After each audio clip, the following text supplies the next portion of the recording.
Good morning, everyone. Today we are going to deal with the interpretation of William Shakespeare's Let Me Not to the Marriage of True Minds. It is the sonnet, which is 116, sometimes it's called such, or Let Me Not to the Marriage of True Minds, depending on the first line of the sonnet. In this sonnet, William Shakespeare says, "Let me not to the marriage of true minds admit embodiments. Love is not love, which alters when it alteration finds, or bends with the remover to remove. Oh no, it is an ever fixed mark that looks on tempests and never shaken. It is the star to every wandering bark, whose worth's unknown, although his height taken. Love is not time's fool, though rosy lips and cheeks within his bending sickle's compass come. Love alters not with his brief hours and weeks, but bears it out even to the edge of doom. If this be error, and upon me proved, I never ride, nor no man ever loved." According to Betty Gilson interpretation 2001, Shakespeare's sonnet, Let Me Not to the Marriage of True Minds, expresses his strong belief that true love exists, and if it does not last, it's only because it wasn't true love from the beginning. So in the first line of the sonnet, he declares his belief about true love and the features, the characteristic features of the truthful lovers and true love. So, let me not to the marriage of true minds admit impediments. Love is not love which alters when it alteration finds. So, if it is changeable, if it is affected by the by certain conditions, then because it is not a true love from the beginning. So love shouldn't be changeable. Love shouldn't be altered with the under the affection of, or under the influences of certain conditions, or bends with the remover to remove.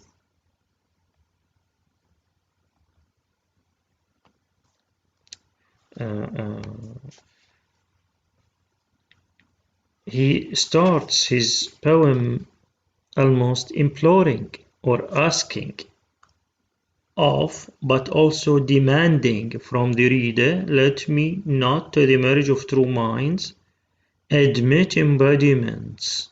It's almost as though he is expecting the reader to agree. So he has declared his own belief, what he believes in, and he expected that the readers will adopt this belief. They will believe such as Shakespeare's belief. It's almost as though he is expecting the reader to agree right away with his beliefs about love. For the poet, love represents a strong bond that can't be altered by an exterior cause or influenced by an outsider. So this is the first definition of true love according to William Shakespeare.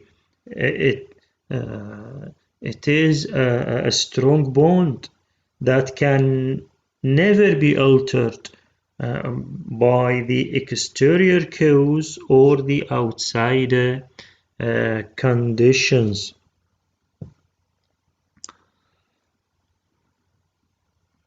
Oh no, it is an ever fixed mark that looks on tempests and never shaken. This is, in fact, a metaphoric use. He says it is an ever fixed mark. He doesn't say, or he didn't say, it is similar to a fixed mark or like a fixed mark. So it is not a simile but metaphor. He says it is an ever fixed mark that looks on tempest and never shaken.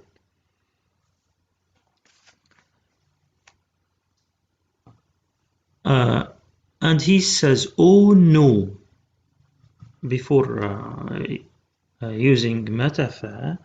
The poet's tone switches to protesting or dissatisfaction one when exclaiming. He exclaims, oh no.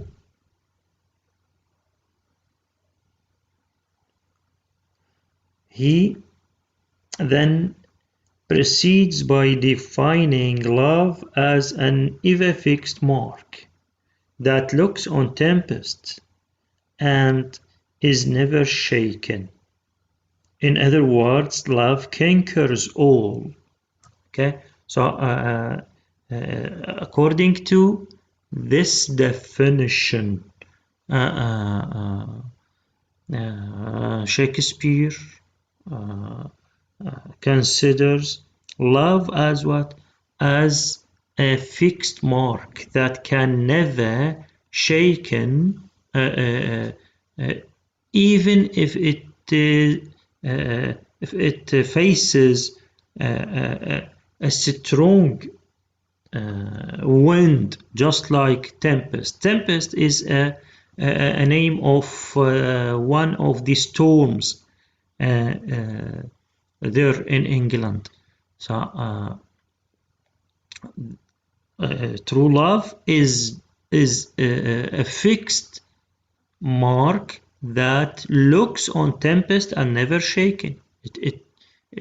It can resist. It can stand in front of the different forces, just like a fixed mark that can stand in front of a strong wind or a storm like tempest. Again, he is going to give us another definition, which is another metaphor, or which is another metaphoric use to define. It is used to define true love. It is the star to every wandering bark, whose worth's unknown, although his height taken. Now, according to this definition, for the poet, love guides people in love as a star guides a boat through unknown waters. Here, Shakespeare, of course, refers to the North Star, which is used. It is the star to every wandering bark, which is used by the sailors in the wide oceans or seas. It is the star to every wandering bark. Now, similarly, true love is just like the star that guides people in and ships in the wide seas. Love guides people who are in love through unknown waters of the wide life. It is the star to every wandering bark.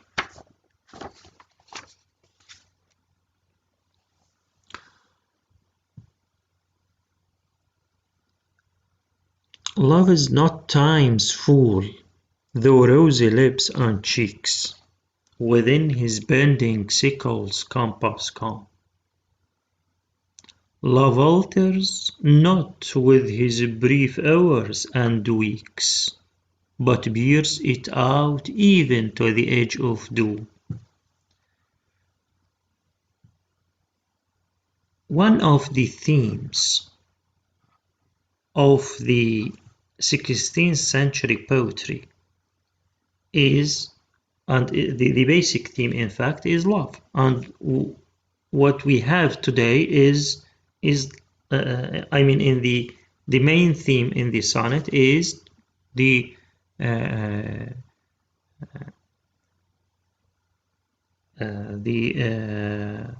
love itself. Now, what else? We have another theme, which is the affection of time.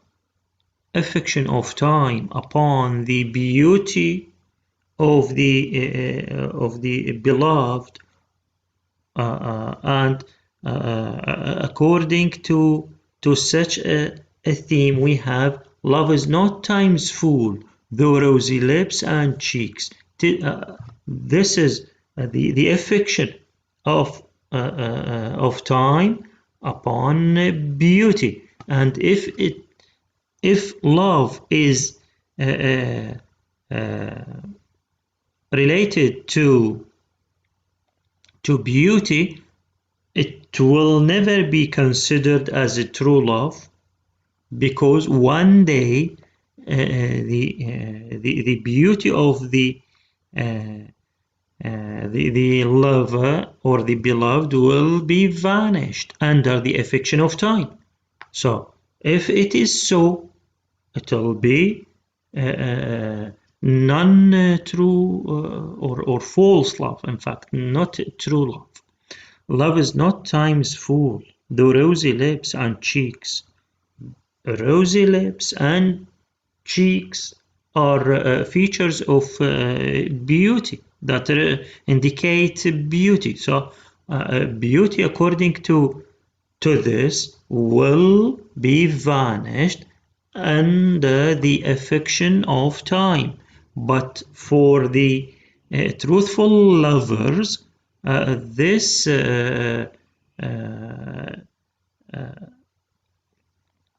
unworthy to be mentioned. That is the affection of time, or the even the beauty is not the decisive or crucial factor in their relationship. So love's not time's fool, though rosy lips and cheeks within his bending sickle's compass come.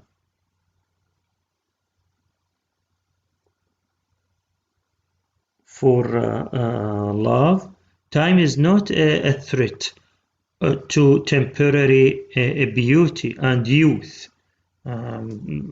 Beauty and youth are temporal. One day, the beautiful woman will lose her beauty under the affection of time, when she will become an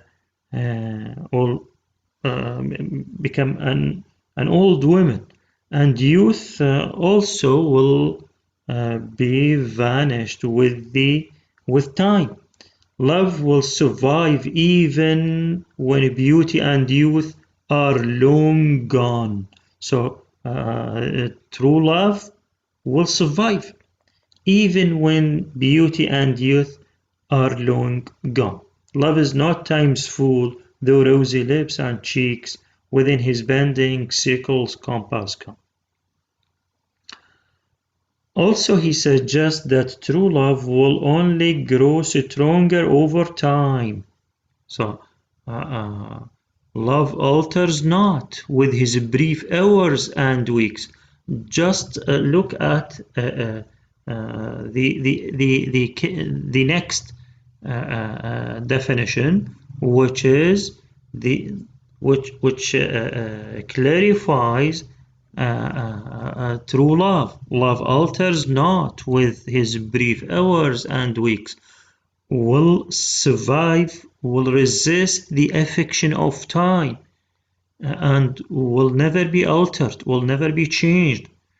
And the poet uses personification when he says his brief hours and weeks. He personifies love. True love is personified. Love alters not with his brief hours and weeks. Hours and weeks are two indications that indicate time, right? So true love will never be altered, will never be changed under the affection of time.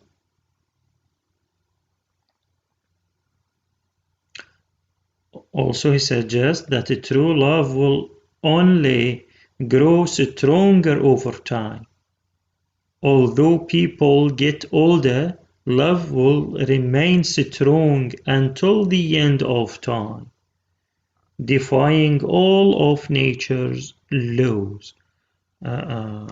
Although people get older, love will remain strong. This is what the poet believes in, what Shakespeare believes in.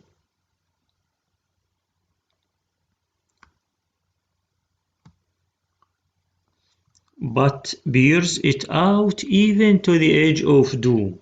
So it will remain strong until the end of time, not only to death, but I mean throughout the lover's life, not only to death, but he says to the edge of doom.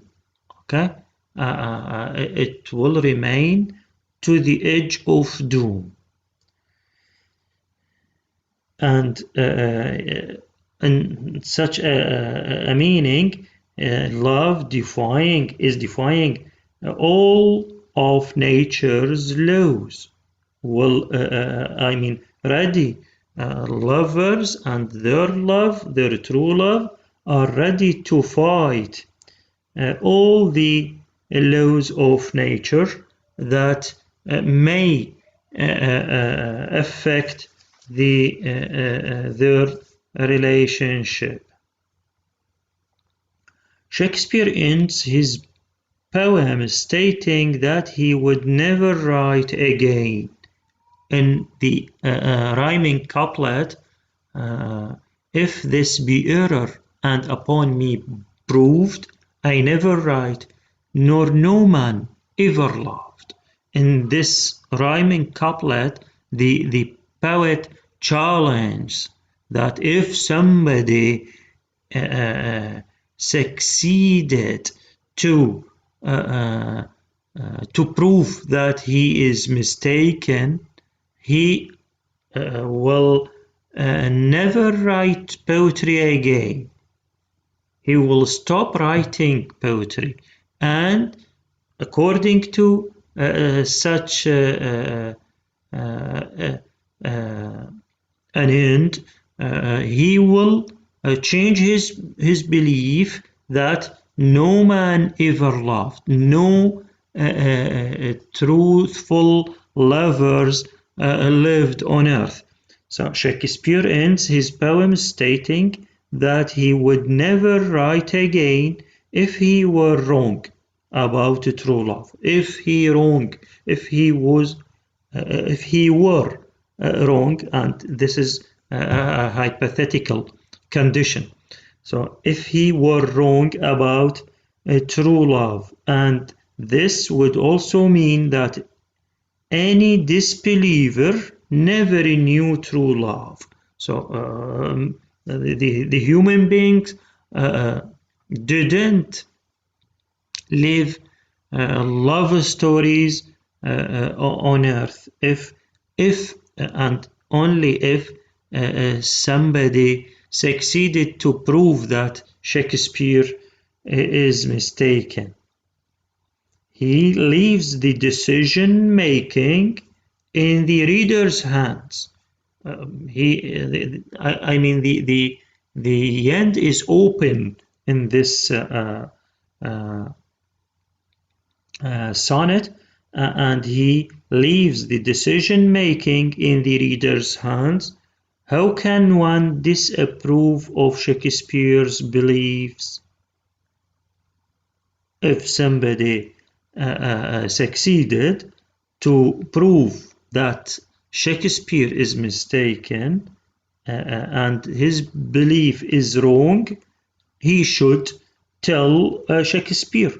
So, through his beautifully written sonnet, Shakespeare does a great job of persuading the reader that true love exists in all the definitions of a true love that he has declared in his sonnet. He tried seriously to persuade, to convince, and to satisfy the readers that true love exists, and true love shouldn't be related or connected with time and beauty, and the affection of time upon beauty, and